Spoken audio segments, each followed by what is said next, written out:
I think it's a tribute to how good Mare of Easttown is that I watched the SNL parody of this show right before watching it. And while they made a lot of really, really good jabs, they got in some good hooks, I still found myself really, really immersed in this episode, despite a little bit of a guffaw at the beginning of the episode when Kate Winslet did one of her Philadelphia accent touches, one of those oohs.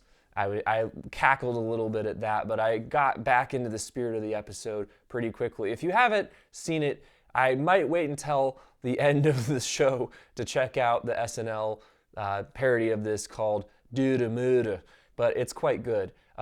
Drew here, and this episode of Mare of Easttown, poor Sisyphus, which is obviously a literary reference to Mare and her situation, how she's constantly shifting a burden only to shift it back again.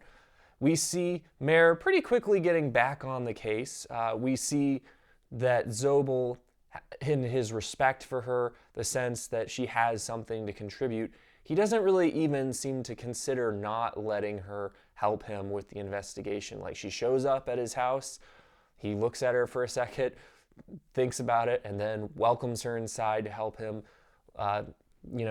investigate the case. And there's these moments where she's very clearly taking command in her alpha female way of the investigation, and he kind of lets her do it, which kind of just shows that he's, very, very comfortable with the fact that she knows what she's doing and he respects her abilities. Now, some of you said that he didn't really have interest in her, but he's asked her out on a date now, so I feel like he definitely has a crush at the very least. So the investigation this week, I feel like they found a nice balance between doing the investigation and doing the development of characters. I felt like the last two episodes, they were a little bit getting pushed by the needs of the investigation to such an extent that it lost a little bit of the blend that made the premiere such a delight for me.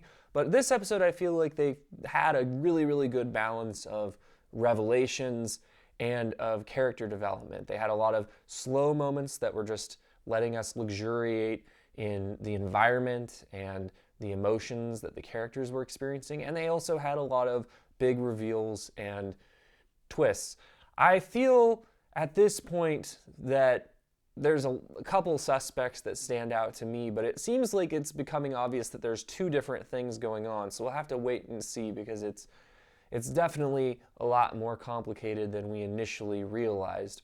Now, Aaron and Zobel discover that Jess, Katie Bailey, and Aaron were all involved in sex work, or were considering becoming involved in sex work. At the moment that Zobel says that he didn't find any evidence of it on Aaron's computer, and then that line from Mare, teenage girls are sneaky. Well, to me, that could be a hint about the ultimate outcome of this. If it is Siobhan, that could be telling us that there's more going on with Siobhan that meets the eye. Otherwise, I don't know why we're spending so much time with her and her love life, because it seems tangential and irrelevant at best.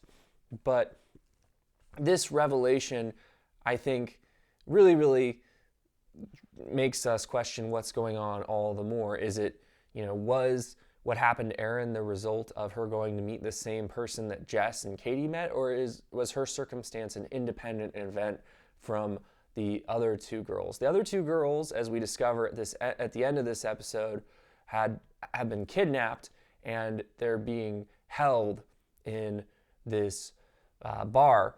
And it was kind of honestly a little bit of a relief for me that Katie is still alive. This episode really put Dawn through the ringer. I'm starting to have so much sympathy for Dawn, and I feel that a large part of this is due to Enid Graham's performance, but I also feel like they've given this character some dimension. At first, she was just someone who was nagging at Mare for not finding her daughter, and at that point, I kind of resented her for, the way that she was acting and her unreasonability. And here, she's kind of being a fool, as her friend Beth, played by Chinasa Agbu explains to her, it's clearly a scam and you need to talk to the cops. I mean, everyone in this situation would know that that was what was going on, that it was a scam.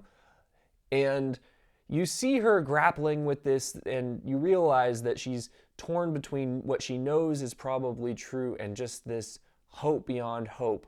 And as you discover that she has cancer and that she's taking care of Katie's daughter, I just felt like it really did a lot to humanize her. And we've seen all these little moments that show she is someone that has character. In this episode, we have another moment where she decides that even though she could take money from the Wawa to pay off whoever it is that she thinks might have her daughter, she instead takes cut up newspaper clippings and advertisement materials because she doesn't want to steal from her job. And I feel like another big moment for her was the moment when she intervened between Mare and the father of the daughter who was harassing her. I feel like she's shown that she is someone who has character and that she's in a very tough situation, and she's holding on to hope despite the fact that she has so little hope, so little reason to hope. And she doesn't know, of course, that her daughter is alive, and I feel like deep down she probably believes her daughter is dead at this point, but she's holding on to hope despite that.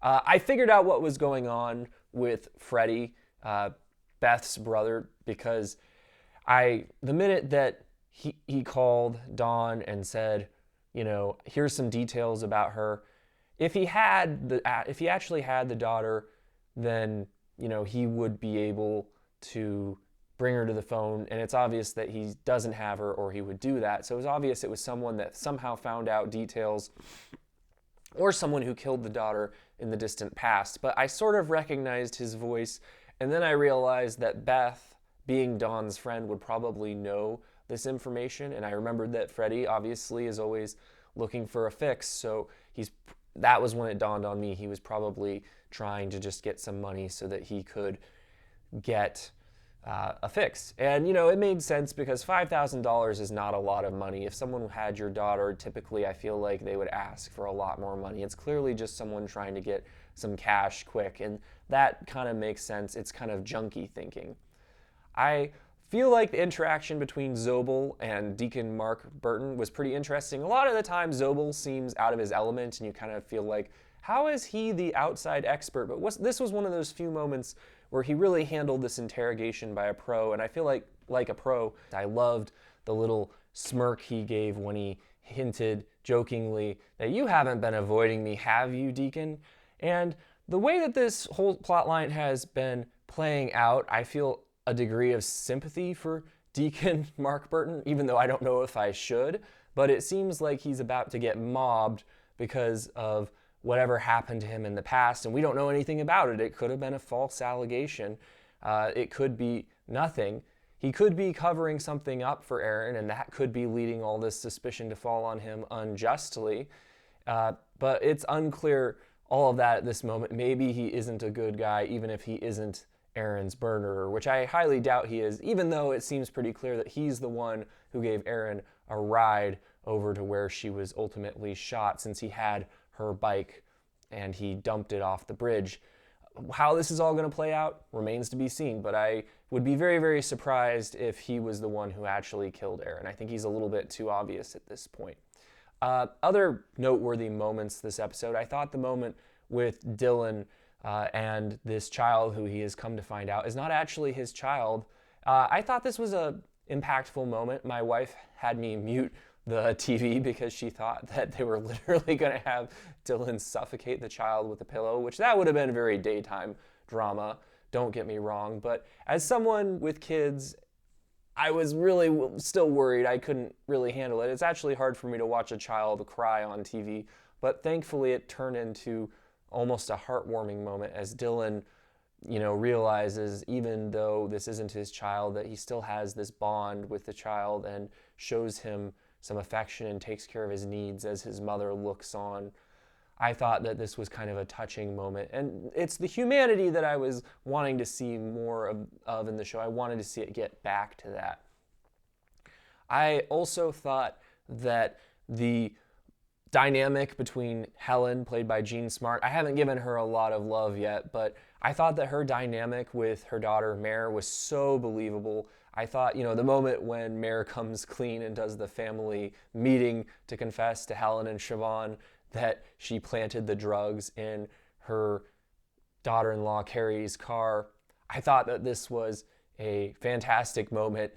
The way that Jean Smart reacted and the dynamic between them. It's really, really convincing mother-daughter dynamic. I think these actresses are very seasoned and they've done a good job of creating this history between the characters so that you believe that they're really related to each other and that they're so familiar with each other that they can act this way. Another moment when when Mare is going back out on the case and she expects her mother to tell her not to, and she goes on this long rampage telling her mother that she's never done what she said and I'm gonna do this anyways, and her mother's like, I just wanted you to pass me the popcorn, and the way that she just tosses the popcorn across the room. It was just all these little touches. I love how Mare is always eating. I think it makes her seem like a really, really human character. I think it's refreshing to see, not just, I think it's refreshing when any character eats. I always thought it was great in the Ocean's 11 movies when Brad Pitt was eating, but also that they're allowing, Kate Winslet to be this really, really human character, someone that you can really believe in. I thought it was also interesting this episode. You have these two dueling plot lines of the children, the one that turns out not to be related and the family is just feeling uncertain how they're supposed to react to that, but also this battle for custody of Drew. And you see this moment where Carrie brings him home and you start to feel like, oh, maybe he does belong with his mother. She really loves him and she wants him to be with her, and maybe this is right. And then, they cut to Mare's perspective in that moment in the past. And obviously you're not the same person when you're on drugs and when you're seeking out that fix. But, you see this moment where Carrie and Mare's son just were abusive towards her and threatening her because she tried to cut them off from drugs, tried to cut them off from money so that they could get more drugs. And it was just this excellent heel turn where you're like, oh, I don't know how I feel about Carrie, and I don't know if Drew belongs with her. And it seemed to me that Drew was he seemed troubled when he got brought home by Carrie. So it's kind of unclear to me what necessarily happened after that initial moment that seemed positive between him and his mother. But at the moment, I really still believe that Drew probably belongs with Mare. I don't really buy into the logic that a child always belongs with the mother personally. I also feel like, it's just a little bit disruptive to his life. But I know that this is a dicey topic, so I know other people will have opinions on that. But those are my overall thoughts on the episode for what they are worth. Let me know what you thought in the comments. If you're interested in seeing my upcoming reviews of other shows, please consider subscribing. And as always, thanks for watching.